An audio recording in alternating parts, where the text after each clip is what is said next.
તારીખનો જે વ્યવહાર છે આપણે વાંચીએ.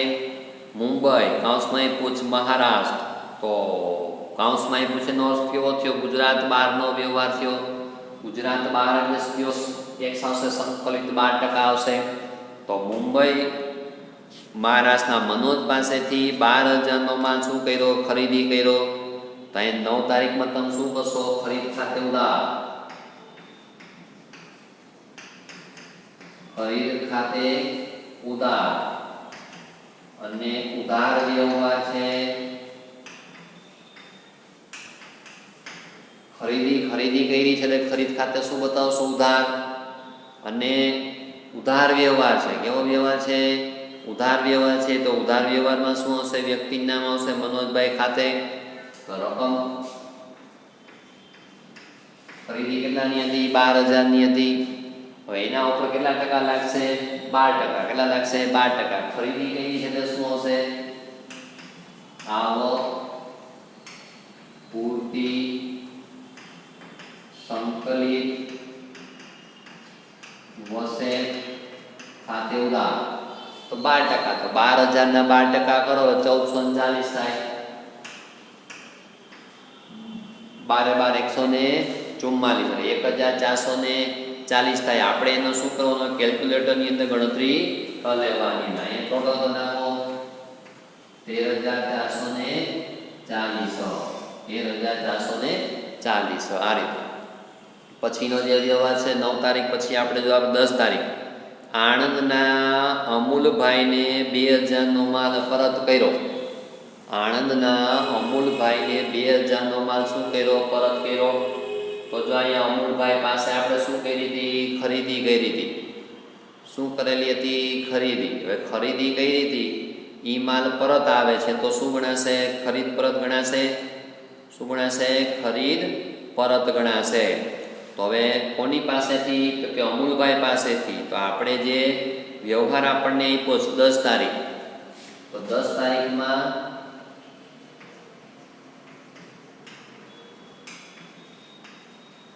અમૂલભાઈ ખાતે ઉધાર. આનું વિરુદ્ધ, આનું શું થઈ જશે? વિરુદ્ધ થઈ જશે. માલ પરત આવે ને તો આ જે માલ આપણે ખરીદી કર્યો હોય એનું શું કરી નાખવાનું? વિરુદ્ધ કરી નાખવાનું આપણને અહીંયા. તો આપણને 10 તારીખમાં જે વાત કરી 10 તારીખમાં કે આણંદના અમૂલભાઈને 2,000નો માલ શું કર્યો? પરત કર્યો. કેટલો માલ પરત કર્યો? 2,000નો માલ જે છે એ પરત કર્યો. તો હવે આના કરતાં વિરુદ્ધ અસર આવે. તો અમૂલભાઈ ખાતે ઉધાર, પછી આ ખરીદી છે તો શું આવે? ખરીદ પરત આવે. શું આવે? ખરીદ પરત. તો આ બધા જે ટેક્સ છે એ લાગુ પડે. ટૂંકમાં કહેવાનો અર્થ એ કે આખી જે આમનો શું કરી નાખવાની? ઊંધી. કે અમૂલભાઈ ખાતે ઉધાર કરવાના, આ ખરીદી છે તો અહીંયા ખરીદ પરત આવે. કયો શબ્દ આવે? ખરીદ પરત ખાતે. પછી આવક પૂરતી કેન્દ્રીય વસેક બતાવો. તે આવક પૂરતી કેન્દ્રીય વસેક. તે આવક પૂરતી રાજ્ય વસેક. રકમ જો કેટલાનો માલ હતો? ખરીદી પરત કેટલાની હતી? 2,000ની. કેટલાની હતી? 2,000. ખરીદ પરત કેટલા થયા? આ 2,000. હવે માલ પરત કર્યો છે તો ટેક્સ પણ પરત થાય. ટેક્સ પણ શું કરવો પડે? પરત કરવો પડે. આજ માની લો કે આપણે ઘઉં છે એ મંગાવી છે કોઈ જગ્યાએથી, આવે વિચાર ઘઉં મંગાવ્યા અને રિક્ષામાં એને આપણને મોકલા. એટલે આપણે પહેલાં 50 રૂપિયા રિક્ષાવાળાને આપી દીધા કાલે ભાડું. પછી જ્યારે ઘઉં આપણે જોયા તો ઘઉં ખરાબ હતા, નમૂના પ્રમાણે નહોતા, કાંકરાની હતા. એટલે આપણે શું કર્યું? વેપારીને કીધું ભાઈ તે તો આ મને ઘઉં કેવા આપી દીધા ભાઈ, મારે નથી જોતા તારા ઘઉં. એટલે આપણે શું કરશું? ઘઉં એને પાછા મોકલશું. તો એ શેમાં મોકલશું? રિક્ષામાં જ મોકલશું ને. તો હવે એ ખર્ચ એ ભોગવે. વેપારી ભોગવે. પહેલી વખત તો આપણે ભોગવાનો આપણો, કારણ કે આપણે માલ લેવાનો હતો ને આપણે ઘઉં લેવાનો એટલે આપણે ભોગવ્યું. હવે એની ભૂલ છે, એને ખરાબ મોકલ્યા તો પછી આપણે થોડું રિક્ષા ભાડું ભોગવી, એટલે આપણે પછી એને મોકલાવી દીધું. રિક્ષા ભાડું કોણ ભોગવશે? એ ભોગવશે એમ. કોણ? સામે વળતો. અહીં જ થયું કે અહીંયા આ બધો ખર્ચ થયો, આ બધો શું થયો? સરકારને ભરવાનો ટેક્સ થયો. તો જો અહીંયા વસૂલ થાય તો માલ પરત કરીએ ત્યારે પાછું આપણે એને જ દેવાનું એમ. એ જ દેશે, આપણે ન દેવાનું હોય. રકમ જોવાની. હવે અહીંયા માલ કેટલાનો હતો? 8,000 હતો. કેટલાનો હતો? 8,000. તો હવે એમાંથી 2,000 પરત કર્યા હતા, ચોથો ભાગ થયો. 4 × 8 કેટલા થયા? ચોથો ભાગ. તો આનોય ચોથો ભાગ થાય. શું થાય? આનોય ચોથો ભાગ. આ તો ગણો ને, 2,000 2,000 2,000 2,000 ચોથો ભાગ થયો આનો. આ ખર્ચ જે છે એનો શું થાય? ચોથો ભાગ થાય. અથવા ન ખબર પડે તો શું કરાય? 8,000 ભાગ્યા 2. 8,000 ભાગ્યા કેટલા આવ્યા? 2,000. 8,000 ભાગ્યા 2 કેટલા આવ્યા? 4. તેનો અર્થ એવો થયો કે ચોથો ભાગ. તો આનો ચોથો ભાગ. અહીં શું કરવાના? 480 ભાગ્યા 4 કરી દેવાના. 480 ભાગ્યા 4 કેટલા થાય? 120. ન આવડે તો આ રીતે કરાય. એટલે અહીંયા જે આવે ને એને પછી અહીંયા ભાગાકાર કરાય, એ રકમ આપણે પરત કરવાની. તો અહીંયા 120 રૂપિયાના 120 આના 8 વડો કરો. આજે ને 2,240. આ માલ પરત થશે અમૂલભાઈ કેટલો થશે? 2,240 નો જે છે એ માલ પરત થશે. આ રીતે વ્યવહારો ગણાશે એની અંદર. હવે 10 તારીખ પછી જો 12 તારીખ મુંબઈ મહારાષ્ટ્રના મનોજભાઈને 3,000 નો માલ પરત કર્યો. તો જો આપણે 9 તારીખની અંદર જો શું આપ્યું છે? 9 તારીખ આ માલ પરત કર્યો. કેવો પરત કર્યો આ માલ? તો આના કરતાં ઊંધું કરો. કઈ તારીખ હતી? 10 ને 12 તારીખ. તો આ 12 તારીખ પરત કર્યો છે. તો મનોજભાઈ ખાતે લખો. મનોજભાઈ ખાતે ઉધાર. આના કરતાં વિરુદ્ધ, આના કરતાં વિરુદ્ધ ખરીદી છે તો શું થઈ જશે? ખરીદ પરત આવશે. ખરીદી છે તો કયો શબ્દ આવશે? ખરીદ પરત. આમનો જ ઊંધી થઈ જશે. પછી અહીંયા આવક પૂર્તિ,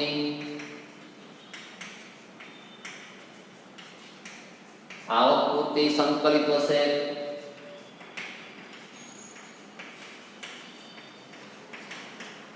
તો આપણને આપ્યા 3,000 રૂપિયા. કેટલા આપ્યા છે? 3,000. તો શું કરવાનું? આ 12,000 આપ્યા ને, 12,000 માં આ 3,000 રૂપિયા થયા. માલ ખરીદ પરત કેટલો થયો? 3,000. માલ કેટલો પરત થયો? 3,000 નો. તો જોવો જોઈએ અહીંયા આ 12,000 છે તો 4 × 12 આવ્યા. કેટલા આવ્યા? 4 × 12. એનો અર્થ એવો થયો કે આજે 1,440 તમારો જે માલ છે, સોરી ટેક્સ જે છે 1,440 નો શું છે? ટેક્સ આપણને આપ્યો છે. તો 1,440 નો જે ટેક્સ આપ્યો એમાંય 4 થશે. 1,440 ભાગ્યા શું તો શું? 4. કેટલા થશે? 360 નો માલ. એટલે અહીંયા જે ટેક્સ જે છે એ કેટલો આવશે? 360 આવશે. અહીંયા તો તમારી પાસે આંકડો છે માલ નો, એ તો એ બતાવવા. પછી ટેક્સમાં ગણતરી કરવાની. ટેક્સમાં રકમ કઈ આવશે? પૂરેપૂરો માલ હોય ને તો પૂરેપૂરો ટેક્સ પરત થાય. અહીંયા પૂરો નથી, થોડોક જ છે. જેટલો તો અહીંયા ગણતરી કરવાની. અહીંયા જે આંકડો આપ્યો હોય ટેક્સ પ્રમાણે ગણાય. તો કેટલો થશે? અહીંયા 3,360 નો માલ થશે. ત્યાં ગણતરી પછી કરવાની. શું કરવાની? ગણતરી પછી બતાવવાની. 3,360. 12 તારીખ પછીનો વ્યવહાર જો 12 તારીખ પછી આપણને 15 તારીખ કેશોદના કેવલભાઈને 15,000 નો માલ ચેકથી વેચ્યો. કેશોદના કેવલભાઈને માલ જે ચેકથી ચેક એટલે રોકડ થઈ ગયું. તો ચેકથી વેચો તો રોકડ આવે. શું થશે? રોકડ આપણી પાસે આવશે. તો આપણને જે રોકડ આવશે તો ચેક આપે છે તો ચેક બેંકમાં ભરી તો બેંક ખાતું આપણે શું કરી દઈશું? ઉધાર કરી દઈશું. તો બેંક ખાતું આપણે શું કરી દેવાનું રહેશે? ઉધાર કરશું. તો જો ચેકથી માલ છે 15 તારીખમાં કેશોદના કેવલભાઈને 15,000 નો માલ ચેકથી વેચો. ચેકથી વેચો એટલે બેંક ખાતે શું કરી દેશું? ઉધાર. બેંક ખાતે ઉધાર માલ વેચો છે અને ચેક આવે છે એટલે બેંક ખાતું શું કરી દેશું? ઉધાર કરશું. પછી હવે એની અંદર વેચાણ કરેલું છે તો વેચાણ શું કરી દેશું? જમા કરશું. વેચાણ ખાતે જમા.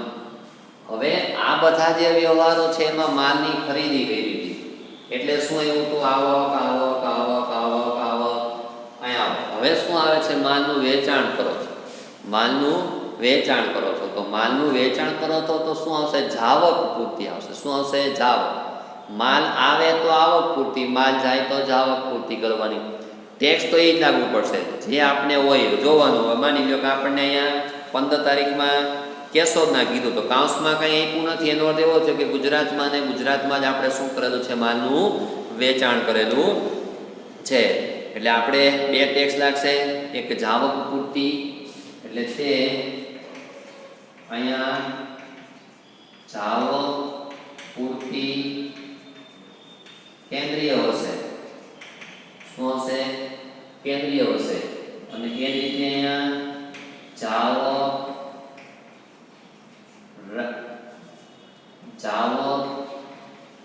પૂર્તિ રાજ્ય વસે. હવે રકમ નક્કી કરવાની તો માલ જો હજી કેટલાનો માલ છે? આપણે 15,000 નો માલ છે ને વેચાણ જે છે એમાં શું કરશું? 15,000. ખરીદીમાં જે આંકડો આપ્યો એ ખરીદી હોય તો ખરીદી, વેચાણ આપ્યું હોય તો વેચાણ. હવે એના ઉપર ટેક્સ આપણે લાગુ પડવાનો તો 15,000 ના 6% લેખે લાગુ પડશે. 15% ના 6% એટલે 900 રૂપિયા. અહીંયા 900 રૂપિયા આ રીતે થશે. અને હવે જે છે એ કુલ ટોટલ જે છે એ ક્યાં આવશે? બેંક ખાતે 16,800 રૂપિયા થશે. શું થશે? 16,800 રૂપિયાનો શું કરશો તમે? માલ વેચો છો. એટલે ખરીદી કરો તો આવક પૂર્તિ આવે અને વેચાણ કરો તો જાવક પૂર્તિ. અને ગુજરાતમાં હોય તો 2 કેન્દ્રીય વસેક અને રાજ્ય વસેક. બસ ગુજરાત બહાર હોય તો શું આવશે? સંકલિત. બસ આના સિવાય બીજું એમાં કંઈ અઘરું નથી. થોડું ઘણું આવશે એમાં આપણે જોઈ લેશું. ને પરત આવે ને એમાં ખાસ ધ્યાન રાખવાનું કે પરતની અંદર જે છે એ કયો આંકડો આપણે લખવાનો રે એની અંદર. 17 તારીખનો વ્યવહાર જોવો આપણને. વલસાડના વિનોદભાઈને તો કાઉન્સમાં નથી આપ્યો. એનો અર્થ શું થયો? કે તમારો આ ગુજરાતમાં ને ગુજરાતની અંદર વ્યવહાર હશે. એટલે વલસાડના વિનોદભાઈને 20,000 નો માલ શું કર્યો? વેચ્યો. તેમના વતી આપણે રેલવે દૂરના 1,000 અને મજૂરીના 1,000 રોકડા ચૂકવા. શું ચૂકવા? રોકડા ચૂકવા. તો અહીંયા 17 તારીખ તો રોકડા ચૂકવા છે. તો હવે તમે વિનોદભાઈને શું કરો છો? માલનું વેચાણ કરો છો કે વલસાડના વિનોદભાઈને 20,000 નો માલ શું કર્યો? વેચ્યો. હવે માલ વેચો પછી જે ખર્ચ આપ્યો છે ને ખર્ચ એના તમે રોકડા ચૂકવો છો. વાક્ય ખરીદો, વાક્ય વ્યવસ્થિત વાંચો. ભૂલથી રોકડ વ્યવહાર ન સમજાઈ જાય આખો બધો કે વલસાડના વિનોદભાઈને 20,000 નો માલ વેચો. તેમના વતી આપણે રેલવે દૂરના 1,000 અને મજૂરીના 1,000 રોકડા ચૂકવા. એટલે ખાલી તમે જે રેલવે દૂર છે અને મજૂરી જે છે એના તમે શું કરો છો? રોકડા ચૂકવો છો. બાકી તો તમારો જે વ્યવહાર છે માલ વેચો છે કેવો છે? ઉધાર વ્યવહાર છે.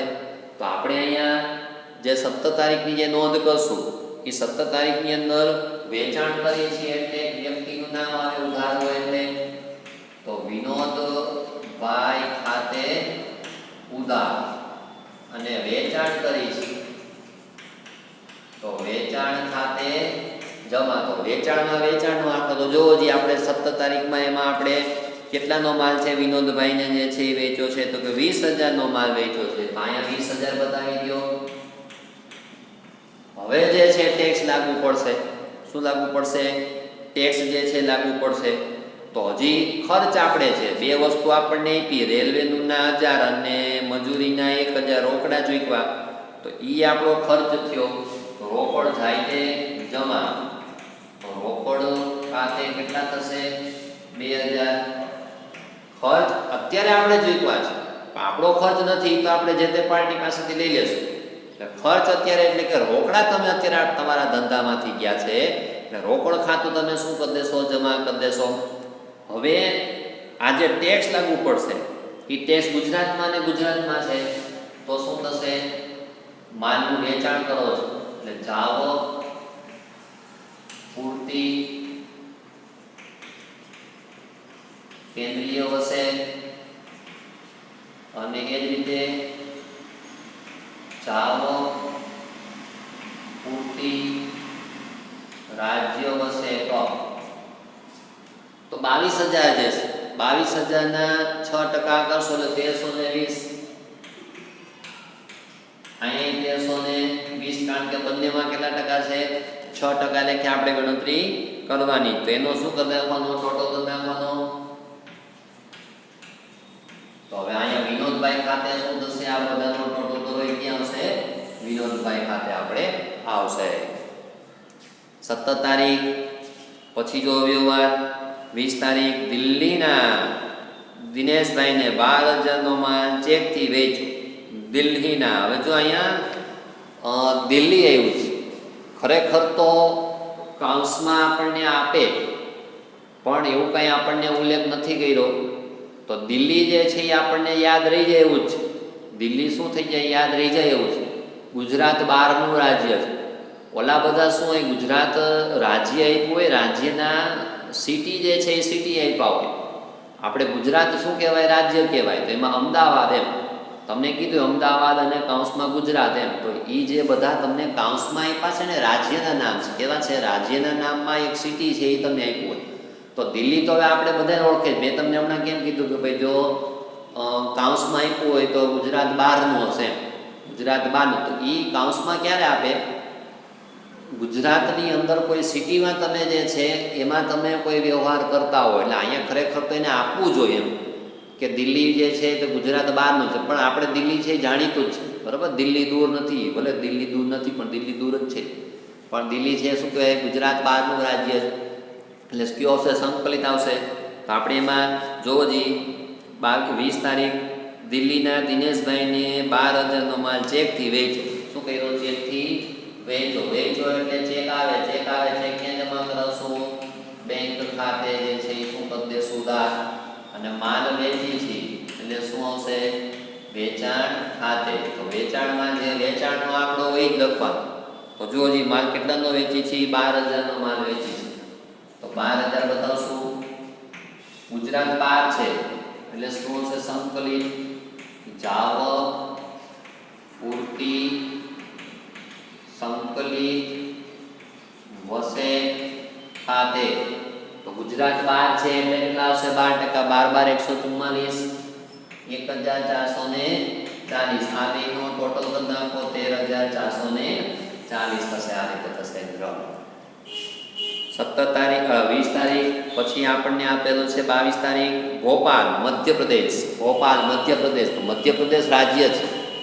મધ્યપ્રદેશ શું છે? રાજ્ય. એમાં કયું સિટી? તો કે ભોપાલ. એટલે કાઉન્સમાં આપણને આપ્યું છે ભોપાલ મધ્યપ્રદેશના ભાવેશભાઈને 18,000નો શું કર્યો છે? માલ વેચ્યો છે. તો હવે અહીંયા કંઈ ઉલ્લેખ નથી એટલે એ ઉધાર વ્યવહાર, કારણ કે ચેક નથી, રોકડા નથી, ચૂકવ્યા નથી, એટલે કેવો વ્યવહાર છે? ઉધાર. તો 22 તારીખ ભાવેશભાઈ ખાતે ઉધાર. ભાવેશભાઈ ખાતે ઉધાર. માલ વેચો છો એટલે વેચાણ ખાતે જમા. તો જેટલી રકમ વેચાણની હોય એટલી વેચાણ ખાતે લખી નાખવાની. તો વેચાણ કેટલું છે? 18,000નું છે. હવે ભોપાલ જે છે એ ગુજરાત બહારનું જે છે મધ્યપ્રદેશનું છે એટલે એના ઉપર કેટલા ટકા લાગશે? 12% લેખે. તો અહીંયા આપણે સંકલિત માલનું વેચાણ કરો છો એટલે પહેલા શું આવશે? જાવક, પૂર્તિ. જાવક, પૂર્તિ, સંકલિત વસે 18,000ના 12%, 2,160. ના બેનો ટોટલ કરીને બતાવી દો 20,160. આ રીતે ગણતરી કરવાની રહેશે. હવે 25 તારીખ આપણને એવી છે. તો 25 તારીખની અંદર જો તો 25 તારીખમાં વલસાડના વિનોદભાઈને, તો વલસાડ આપણે અહીંયા ગુજરાતનું જ રાજ્ય છે, ગુજરાતનું જ જે સિટી છે, કાઉન્સમાં ન થઈ ગયું એટલે ક્યાંય. તો વલસાડના વિનોદભાઈએ 2500ની મૂળ કિંમતનો માલ શું કર્યો? પરત કર્યો. હવે ગમે તે આપણને આગળના મહિનામાં વ્યવહાર કે ગમે તે આપણને આપ્યું હોય તો હવે અહીંયા વિનોદભાઈએ 2500ની મૂળ કિંમતનો માલ પરત કર્યો. વિનોદભાઈ એ પરત કર્યો. શું કર્યું છે? વિનોદભાઈ એ પરત કર્યો છે. તેનો અર્થ એવો છે આપણે પહેલાં શું કરેલું હશે? એને વેચાણ કરેલું હોય. શું કરેલું હોય? વેચાણ. અને એ માલ પાછો પરત આવે છે તો એ શું કહેવાય? વેચાણ પરત કહેવાય. માલ કેવો કહેવાય? વેચાણ પરત. તો આપણે જે 25 તારીખ આવશે, 25 તારીખમાં વેચાણ પરત ખાતે ઉધાર. તો ખરીદીમાં કેમ ખરીદીનો આંકડો લખી, વેચાણમાં વેચાણનો આંકડો લખી. તો અહીંયા ખરીદ પરત હોય કે વેચાણ પરતમાં એનો જ આંકડો લેવાનો. અહીં 2500 રૂપિયા બતાવવાના. માલ વેચેલો હોય એટલે શું આવશે? જાવક પૂર્તિ. તો અહીંયા કેમ કીધું કે જો પરત કરો તો એ ટેક્સ તો પરત થાય જ. ટેક્સ પાછો જે રકમ હોય એ પ્રમાણે પરત કરવાનો. તો અહીંયા જાવક પૂર્તિ કેન્દ્રીય વસેક ખાતે ઉધાર. પછી જાવક પૂર્તિ રાજ્ય વસેક ખાતે શું થશે? ઉધાર. અને જે વ્યક્તિ છે, વ્યક્તિ કોણ છે? વિનોદભાઈ. તો તે વિનોદભાઈ ખાતે જમા થશે. હવે અહીંયા ક્યાંય આપણને એમાં વિનોદભાઈ કે ક્યાંય આપણને એવું નામ આપણને આપ્યું નહોતું. જો કે વિનોદભાઈને આપણે આગળ કંઈ માલ વેચ્યો છે તો તરત આપણને ખબર પડી જશે. વિનોદભાઈ જે છે વલસાડના વિનોદભાઈ, તો આપણે જો 17 તારીખમાં જ, કઈ તારીખ છે? 17 તારીખમાં આવ્યો વિનોદભાઈને માલ વેચ્યો છે ને. શું કર્યો છે? વિનોદભાઈને આપણે માલ વેચેલો છે.